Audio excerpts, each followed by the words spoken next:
And, and then normally, Dhrupad versus Dhurpad. This is an interesting term for people in musicology. Dhrupad. They say Dhrupad, Dhru is the pole star, Indic name for pole star. A pada, or a text, or a composition, fixed. They say a fixed verse. So because pole, they say, is always at one place, is unmoving, unchanging, the position doesn't change as if it doesn't change. So they say a fixed verse. But in my researches, I realized that my teacher, my granduncle, would never call it Dhrupad.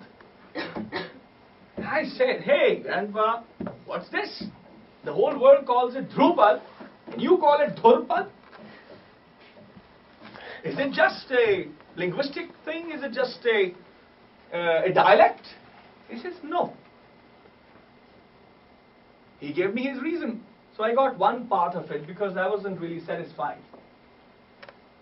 I would say I had half of the argument correct, until I found there was another mystic who lived. Mystic was a great sage, man of great learning, but he got so disillusioned with the world, with our present world, that he shut his doors. And he lived in anonymity for about 48 years. It took me 7 years to knock his door. His attendant kicked me out the first time, and I kept knocking. And my wife Mauritia thought I was crazy knocking this guy's door. It was like fortress, huge, castle he used to live in. But I would knock. He would say, they would say, no, he's not here. They would just lie me out, no, he's not here, and so on and so forth.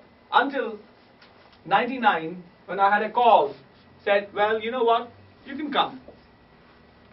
So I went. And during my researches with him, I found the other end, which explained about what was Dhru. What was the discussion? Why does the Dhru come? They say, he said,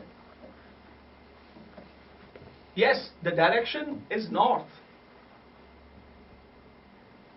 Pole star is not the objective. It's just a tool. It's just a marker. So the objective lies somewhere else.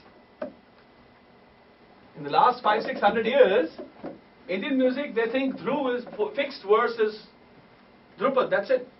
Now my problem with them, even musicological problem with them is, they start a composition, Jagad Janani Jwala Mukhi Mata Saraswati Sarada Vidya Deni Dayani Dukha Harani Jagad Janani Jwala Mukhi Mata. Then they would go after 5 minutes of singing, improvising. Jagat Janani Jwala Mukhi Mata Saraswati Sarada Vidya Devi Dayani Dukha Harani. The rhythm changed.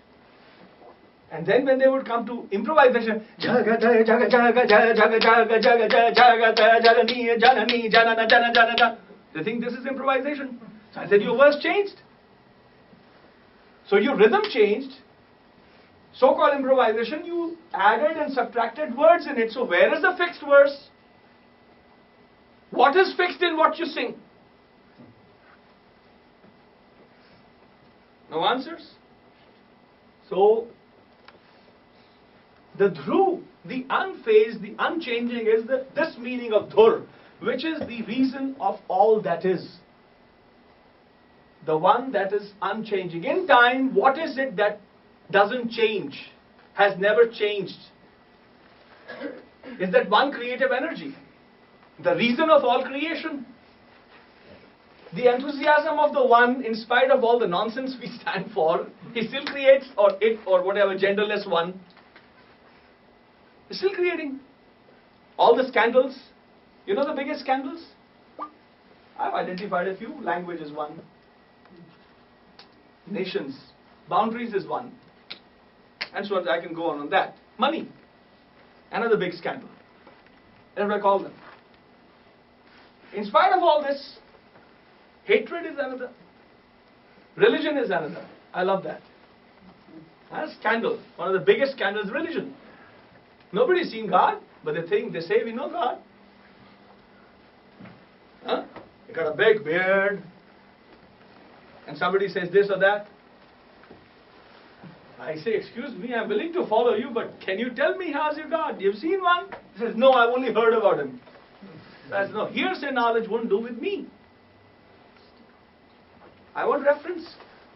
And I'm willing. So that is that energy, that creative energy, which is unfazed, unchanging, never born, never died. The one in the beginning, the one that will be in the end, is Dhur. Is the Adi, the beginning of everything, of every thought, the origin. So any verse containing wisdom or description, describing that one, is Dhurpad. That verse that contains the knowledge of the one.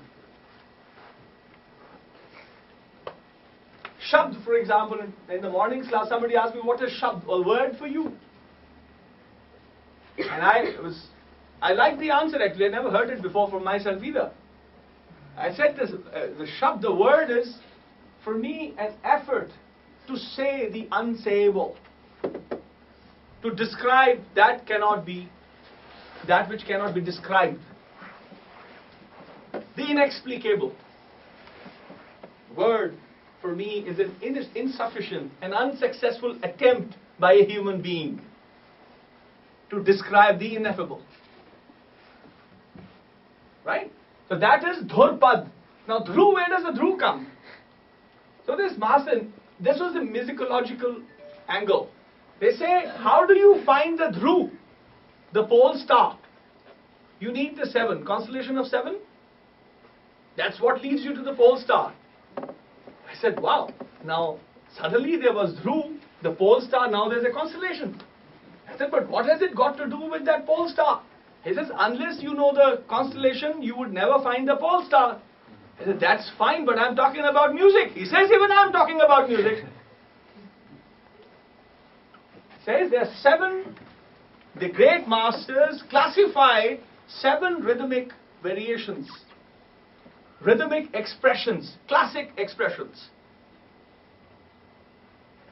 And unless somebody knew those 7, that person would not know the Dhrupad, the genre Dhrupad, which is the Dhurpad. So that was very interesting.